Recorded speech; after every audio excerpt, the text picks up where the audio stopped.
Hello. سلام. This week we're going to be looking at Jesus when he was invited to someone's house. توی این ویدیو قراره درباره زمانی صحبت کنیم که عیسی به خونه کسی دعوت شده بود. And he meets someone there who he has an interesting interaction with. و اونجا با کسی رو ملاقات میکنه که رفتار جالبی باهاش نداشته. Now remember the context. We've just seen in the last video how he was very critical of lots of the people of Israel. اگه یادتون باشه تو ویدیوهای قبلی با هم دیده بودیم که چطور انتقاد میکرد عیسی از مردمان بنی اسرائیل. Remember he talked about how loads of them didn't want to hear and so the truth would be hid from them. و بهشون گفتش که خیلی هاشون نمیخواستن در مورد عیسی حرفای اون بشنون و برای همین هم حقایق از اونها قرار پنهان بمونه. But in this story which comes right on after that, he's actually invited to the house of a Pharisee. و این داستان دقیقاً بعد از همون واقعه هستش و عیسی به منزل یه فریسی دعوت میشه. The fact this Pharisee is inviting Jesus to his house just after Jesus has been very critical of many people in Israel. این قضیه که دقیقاً بعد از اینکه عیسی میاد از مردمان بنی اسرائیل انتقاد میکنه، بلافاصله بعد از اون یه فریسی میاد تو خونش دعوت میکنه. It shows us that clearly he was still wanting to listen to Jesus. He wasn't rejecting Jesus. این که میاد تو خونش عیسی رو دعوت میکنه داره نشون میده این حقیقت رو که میخواد به حرفای عیسی گوش بده. So this was a good guy who wanted to listen to Jesus. پس این آدم یه آدم خوبی بوده که میخواسته حرفای عیسی گوش بده. So we're going to be in Luke chapter 7. امروز قراره با هم تو لوقا باب 7 باشیم، صفحه 1344. And first of all, let's read verse 36. آیه 36 باب 7 رو میخونیم. روزی یکی از فریسیان عیسی را به صرف غذا دعوت کرد. پس به خانه آن فریسی رفت و بر سر سفره نشست.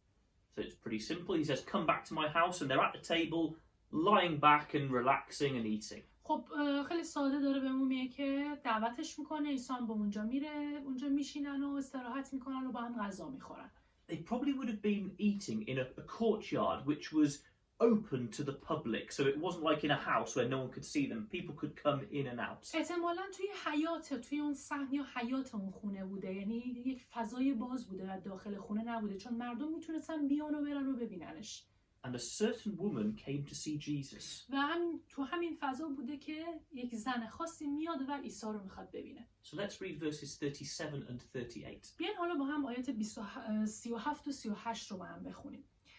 در آن شهر زنی بدکاره میزیست که چون شنید عیسی در خانه آن فریسی مهمان است، ظرفی مرمرین پر از عطر با خود آورد و گریان پشت سر عیسی کنار پاهای او ایستاد. آنگاه با قطرات اشک به شستن پاهای عیسی پرداخت و با گیسوانش آنها را خشک کرد. سپس پاهای او را بوسید و عطرآگین کرد. So this woman comes to see Jesus. پس این زن میاد که عیسی رو ببینه. And it says she's led a sinful life. و میگه که کسی بوده که زندگیش پر از گناه بوده. In the Bible language that means she was a prostitute. خب در زبان کتاب مقدس این کلام به این معناست که اون زن یک فاحشه بوده. Of course this was very wrong. و خب کاری که میکرده اشتباه بوده کاملا. And this woman would have been known as a prostitute and probably rejected out of society by many people. و احتمالاً مردم هم این زن رو به عنوان یک فاحشه میشناختن و جامعه این زن رو طرد میکرده. But here it seems as if she definitely recognizes she's done wrong and she wants to change it. ولی اینجا به نظر میرسه که این زن تشخیص داده که کاری که میکرده اشتباهست و میخواد تغییرش بده. So it says first of all she's crying. و اولش داریم میگه که گریان هستش و گریه میکنه. She's bowing down at Jesus' feet. تعظیم میکنه، به پای عیسی میفته. It says she wipes, she's crying so much it wets his feet. و اینقدر گریه میکنه که تمام پاهای عیسی خیس میشه. And she wipes the feet with her hair to dry them. و با موهای خودش پاهای عیسی رو خشک میکنه. And then it says she pours this perfume on them. و بعد میگه که اون عطری رو که داشت رو بر روی اون میریزه. Now this perfume wouldn't have been cheap. This would have been probably some quite expensive stuff. این عطر مطمئناً یه چیز ارزون نبوده و مطمئناً یک جنس خیلی گرون بوده. probably the stuff she put on when she went out to try and get men as a prostitute to attract them. شاید یکی از اون عطرهایی بوده که به خودش میزده تا وقتی که میخواد بره و مردم رو اغوا کنه و به سمت خودش بکشونه از اون عطر استفاده میکرده. But she's not using it for that now. She's using it for something good. ولی اینجا دیگه برای اون منظور ازش استفاده نمیکنه بلکه به منظور خوبی از این عطر استفاده میکنه. She's putting it on Jesus, anointing Jesus' feet. بر پاهای عیسی میریزه اون عطر رو و به گونه‌ای پاهای عیسی رو با اون عطر مسح میکنه. And in this society, to go to someone's feet and anoint them, that was the role of a servant. It was, showing you were bowing down to this person. توی جامعه اون موقع انجام این کار که بخوای بری و پاهای شخص رو بشوری و اون رو خوش کنی مثل این میمون که انگار تو خادم اون شخص هستی و داری این کار رو براش میکنی و اینقدر درجت رو میاری پایین. So everything that this woman is doing is showing she wants to change and she's coming to Jesus to repent. پس با تمام رفتارهایی که این زن داره نشون میده داره ثابت میکنه که میخواد تغییر کنه و میخواد به حضور عیسی بیاد و توبه کنه. Maybe she had heard his preaching and it made her think she knew she needed to change. شاید در مورد بشارت‌هایی که عیسی میداده شنیده بوده و با خودش فکر کرده بود که این حرف‌ها میتونه تغییرش بده. We don't know for sure. نمیدونیم دقیقاً دلیلش چی بوده.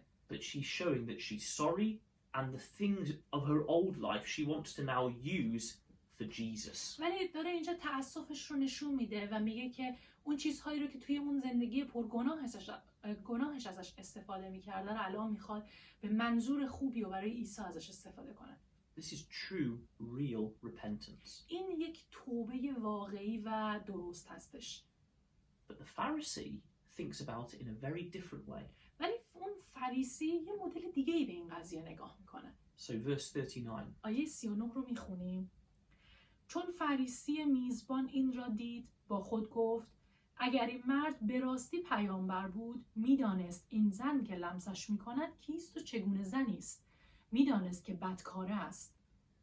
So this actually makes him think badly of Jesus. پس در حقیقت این کار اون باعث میشه که اون فریسی فکر بدی در مورد عیسی داشته باشه. He says if he really was a prophet, he would know that this was a bad woman. با خودش میگه که اگر عیسی واقعا یک نبی بود میبایست بدونه که این زن یک زن بدکار است. Now, it was right that someone who was doing bad like a prostitute should not be told she was good, and it was bad what she was doing. درسته که وقتی یک زنی، یک شخصی که یک چنین کار اشتباهی تو زندگی انجام میده و فاحشگی میکنه نباید بهش بگیم که خوبه و باید اون کار بدش رو بهش بگیم. But here was someone who clearly wanted to leave her bad ways and turn to good ways. ولی اینجا داریم در مورد یک شخصی میبینیم که میخواد این راه بد زندگیش رو ترک کنه و مسیر درست رو پیدا کنه. Why wasn't he happy? Why wasn't he rejoicing? چرا این فریسی خوشحال نبود؟ چرا خوشحال نبود به خاطر این کار این زن؟ It's showing he had a very bad attitude. داره به ما نشون میده که رفتار بدی رو از خودش نشون داده و رفتارش بد بوده. And so Jesus tries to teach him exactly how he's wrong. و عیسی در ادامه میخواد به این فریسی بهش بگه که کاری که داره میکنه اشتباهست. So let's read verse 40. آیه 40 رو میخونیم.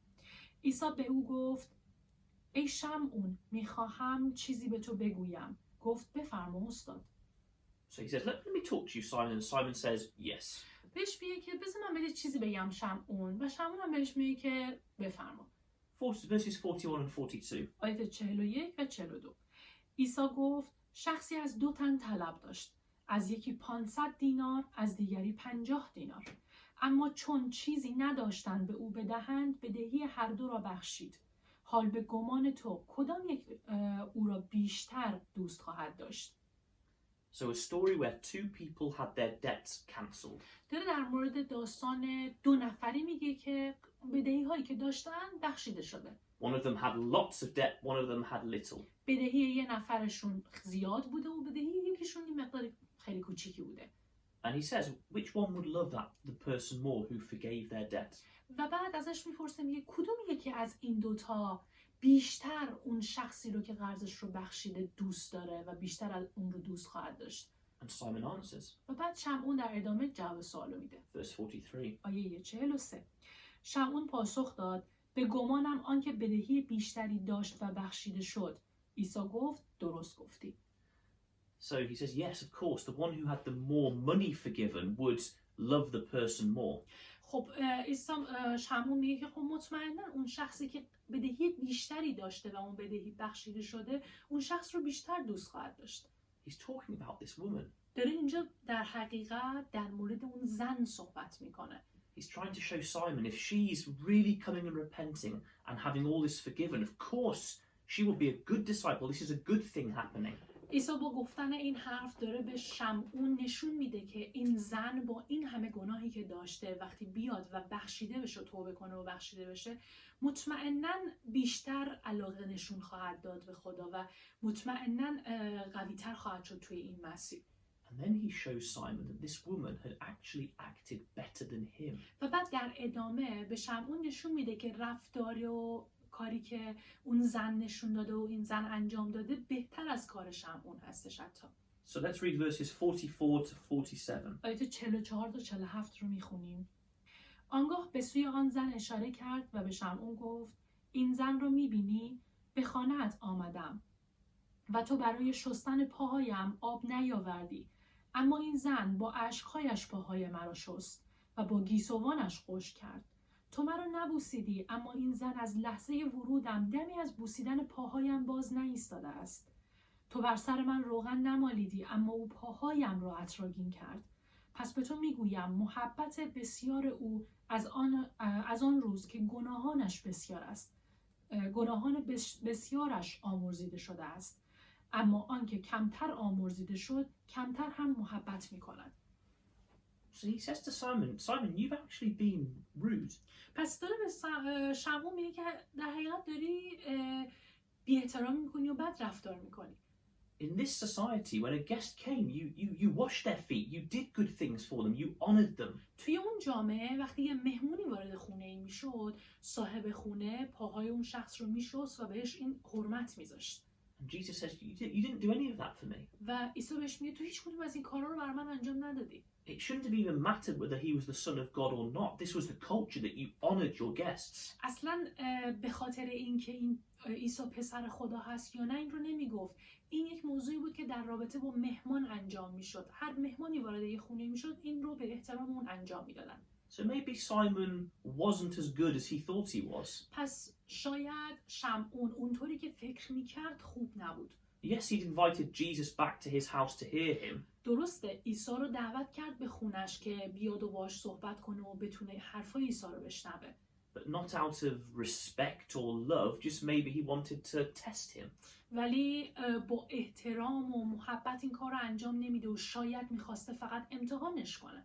And maybe he had a lot to learn, Simon did. و شاید شمعون چیزای زیادی وجود داره تو زندگی که باید یاد بگیره. It seems he thought he was above Jesus and didn't really need to honor him or respect him. به نظر میرسه که این شمعون فکر میکرده که بالاتر از عیسی است و رتبه بالاتری داره و احتیاجی نیست که بخواد این حرمت رو برای به عیسی بذاره و اینطور این کار رو براش انجام بده به عنوان مهمونش.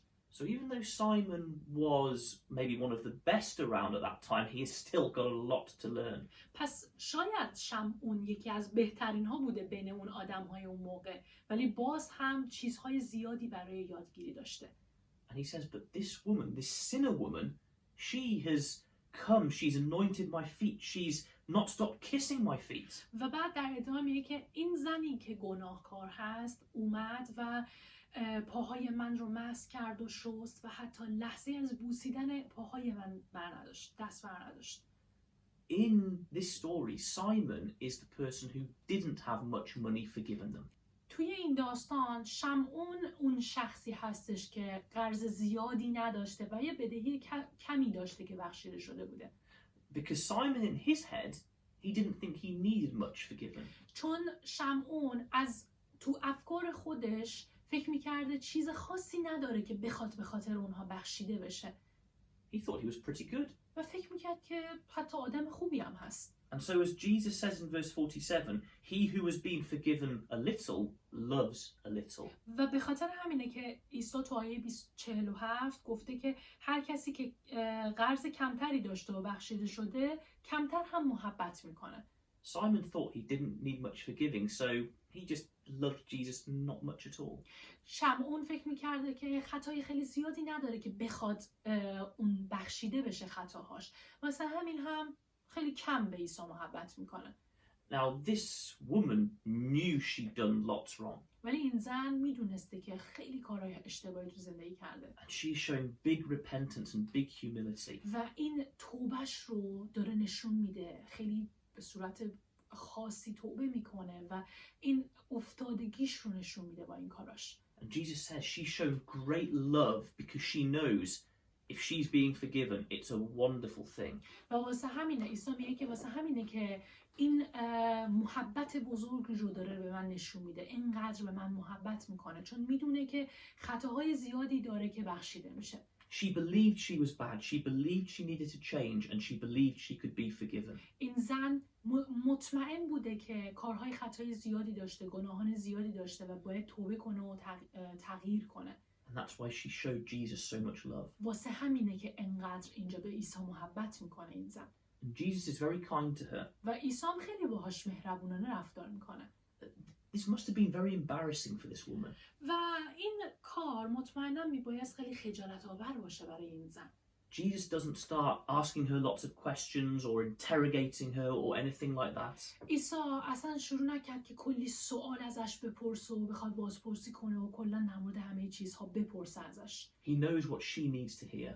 عیسی میدونه که اون زن به چه چیزی احتیاج داره و باید به چه چیزی رو بشنوه. He doesn't want to talk about her old life with her. و نمیخواد دیگه در مورد زندگی قدیمی اون زن و اون کارهای اشتباهش باش حرف بزنه. Verse 48. آیه 48 رو میخونیم. پس رو به آن زن کرد و گفت گناهانت آمرزیده شد. That's all she needed to hear. این دقیقاً همون چیزی بوده که نیاز بوده که بشنوه. Jesus knew her. عیسی اون زن رو میشناخته. And let's look at verses 49 and 50. بیاین آیه 49 و 50 رو هم بخونیم. مهمانان با یکدیگر گفتند این کیست که گناهان را نیز می‌آمرزد. عیسی به آن زن گفت ایمانت تو را نجات داده است. به سلامت برو. Now the other guests, they are saying, well, who is this that forgives sins? It's a bad thing they're saying about Jesus. کسی دیگه که توی اون مهمونی بودن میگن که این آدم دیگه کیه که میگه من گناهات رو میبخشم و با این حرف دارن خب چیز بدی در موردش میگن. They are saying he's a bit arrogant. Who does he think he is that he could forgive sins? با این حرفشون میگن که این عیسی خیلی متکبره. فکر میکنه کیه که میتونه گناه آدم رو ببخشه. But Jesus ignores them. ولی عیسی اینا رو اصلا بهش اهمیتی نمیده. His focus is just on the woman. و فقط به اون زن تمرکز میکنه. And in fact, if we come back to verse 44, we can see his attention and focus has been on her the whole time. و اگر حالا در حقیقت برگردیم آیه 44 رو نگاه کنیم میبینیم که تو کل این مدت هم همش افکارش به اون زن بوده و همش روی حرفاش به اون بوده، به این زن بوده. You see in verse 44 it says, he turned towards the woman and said to Simon. تو آیه 44 میبینی که گفته آنگاه به سوی آن زن اشاره کرد و به شمعون گفت. Now when you talk to someone, you usually look at them. وقتی میخوای با یه شخصی صحبت کنی باید به اون نگاه کنی. But when Jesus talked to Simon, he didn't focus on Simon, he just looked at this woman. ولی اینجا وقتی عیسی داره با شمعون صحبت میکنه به شمعون نگاه نمیکنه بلکه به زن داره نگاه میکنه. He is showing her that unlike the others, he is not going to dismiss her. اینجا عیسی داره به این زن نشون میده که برخلاف آدمای دیگه عیسی نمیخواد این زن رو رد کنه و بهش محل نکنه. She matters to him, she's important to him. این زن برای عیسی مهم بوده و عیسی بهش اهمیت میده. So while he's talking to Simon about the love this woman has shown, he's looking straight at her. بنابراین وقتی که داره در رابطه با محبتی که این زن کرده به عیسی به شمعون میگه به این زن نگاه میکنه نه به شمعون. He tells her her sins are forgiven. بهش میگه به این زن که گناهات بخشیده شده. And then when everyone else starts muttering in the background. و از اون طرف هم آدمای دیگر رو میبینیم که تو مهمونیانه دارن پشت سرش بد میگن. he ignores them and stays focused on the woman. و با این حال عیسی اونها رو بیخیال میشه و فقط به اون زن تمرکز میکنه. And let's read verse 50. حالا آیه 50 رو میخونیم یه بار دیگه. عیسی به آن زن گفت ایمانت تو را نجات داده است، به سلامت برو. He allows the woman to go with the wonderful message that her faith has saved her. She can go in peace. به اون زن یه پیام خیلی خوبی میده و بهش میگه که حالا میتونی بری. بهش میگه که ایمانته که تو رو نجات داده. How different is this to Simon and all the people around? چقدر این کار متفاوت بوده از شمعون و همه اون آدمایی که اون دور و بر بودن. They wanted to dismiss her, push her away. همه اون آدما میخواستن این زن رو رد کنن. هیچ کس نمیخواسته پیش خودش داشته باشه. همه اون رو ردش میکردن. They wanted to focus on her sin and what she had been doing. و همش میخواستن که گناهان این زن رو مورد توجه قرار بدن و گناهانش رو همش یادآوری میکردن. Even though she was showing that she wanted to repent and change. یعنی با وجود اینکه این زن داره نشون میده میخواد توبه کنه، تغییر کنه، ولی بازم اونا همش گناههای این زن رو به یاد می آوردن. Jesus knows this is a hard situation for the woman. عیسی میدونه که این موقعیت خیلی سختیه برای این زن. So essentially he says to her, I don't care what you've done in the past. پس در نهایت بهش میگه که من اصلا اهمیتی نمیدم تو قدیم چه کارایی کردی. You want to change now. That's what's important to me. تو الان میخوای تغییر کنی. اینه که برای من مهمه. And in this very bad environment where she was probably very embarrassed, he gives her lovely, good attention. و توی اون محیط بدی که احتمالاً اون زن خیلی خجالت زده بوده بین اون همه آدم‌ها، عیسی بوده که محبتش رو به اون زن نشون میده و این پیام فوق‌العاده رو بهش میگه. He doesn't make her stay around for a long time or talk about things she's done in the past. کاری نکرد عیسی که بخواد اون زن طولانی‌تر اونجا بمونه یا بخواد در مورد خطاهای گذشته‌اش به این زن بگه. He just tells her what she needs to hear, that she's been forgiven, that there is new life.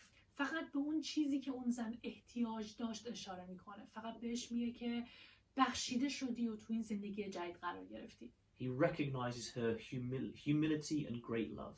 عیسی اون محبت بزرگ و اون افتادگی که این زن داشته رو تشخیص داده و متوجه شده بود. And then he says to her, go in peace. و بعدش هم بهش میگه که آسوده باش و برو. And this woman can now leave, not be the center of attention. الان دیگه این زن میره و دیگه توی اون مرکز توجه نیست و اون همه آدم دورش نیستن. She can go and start a new life in confidence of being saved. میتونه الان دیگه این زن بره و اطمینان داشته باشه که توی این زندگی جدیدی که داره شروع میکنه بخشیده شده از همه گناهانش. And it doesn't matter what anyone says about her now, Jesus has given her his mark of approval. و دیگه اهمیتی نداره که مردم در موردش چی میگن. عیسی مسیح این نشان بخشیده شدن و نشان مورد قبول واقع شدن رو روی این زن قرار داده. This was a very awkward situation. این موقعیت فوق‌العاده بدی بوده. This sinner woman appearing at this meal would have been, it would have been huge. People would have been amazed and disgusted. اینکه این زن گناهکار یهو بخواد وسط یک چنین مجلسی بین این همه آدم وارد بشه، خب چیز خیلی بزرگی بوده. مردم مطمئناً همش این آدم رو، این زن رو رد میکنن، نمیخوان دور و برش باشن و مورد قبول هیچ کس واقع نبوده. And Jesus makes sure she doesn't have to be embarrassed or focused on any more than she wants to. و عیسی هم حواسش هست که کاری نکنه یا چیزی نگه که بیشتر از این چیزی که هست این زن خجالت زده بشه. He's very kind to her. خیلی باش مهربونانه رفتار کرد عیسی. And at the same time shows these others what he thinks of people who think they're good. و در عین حال هم به بقیه مردم نشون داده که اونایی که فکر میکنن خودشون خوبن، عیسی در موردشون چه فکری داره. Simon and the others had led a better life than that woman. شمعون و باقی اون آدم‌ها بهتر از این زن زندگی کرده بودن. But Jesus focuses on her. ولی عیسی این زن رو مورد توجه قرار میده. He's showing that he doesn't want people who think they are good and don't need much forgiveness. اینجا داره نشون میده که آدمایی رو نمیخواد که فکر میکنن خوب هستن و احتیاج کمتری به بخشش دارن. He wants people who understand they've done wrong, that they've sinned a lot and they just want forgiveness. بلکه آدمهایی رو میخواد که درک کردن که چقدر خطا کردن و خطاشون میخوان اعتراف کنن و بخشیده بشن. And for people who come to him like that, آدمایی هم که اینطوری و با این انگیزه به سمتش میان، he doesn't want to talk about their past life. He says, let's leave that behind and let's go forward. عیسی دیگه نمیخواد در مورد خطاهای گذشتهش باهاشون صحبت کنه، بلکه میگه اونها رو دیگه پشت سر بذاریم و ولشون کنیم و بیاین در مورد الان و بخشیده شدن شما بگیم. He's kind, he is forgiving, he knows exactly what we need to hear. عیسی مهربونه، میبخشه و دقیقاً میدونه که ما به چه چیزی برای شنیدن احتیاج داریم. Again, in all these videos, we keep saying what a wonderful Lord we have. دقیقاً تو همه ویدیوهامون میگیم که باز هم تکرار میکنیم که عیسی واقعاً آدم فوق‌العاده‌ای بوده که ما داریمش. When everyone else would have dismissed this woman, وقتی که همه آدم‌ها این زن رو رد کرده بودن و بهش اهمیتی نمیدادن، he recognizes her repentance, he accepts her. فقط عیسی بود که تشخیص داد این زن قبول کرده، این زن متوجه شده و توبه میکنه. And he sends her on the way in peace. و عیساست که این زن رو با آسایش خاطر روونه میکنه که بره. That's the Lord we serve. این اون سروریه که ماها میپرستیمش و خدمتش میکنیم. Thank you very much. ممنونیم که تماشا کردید.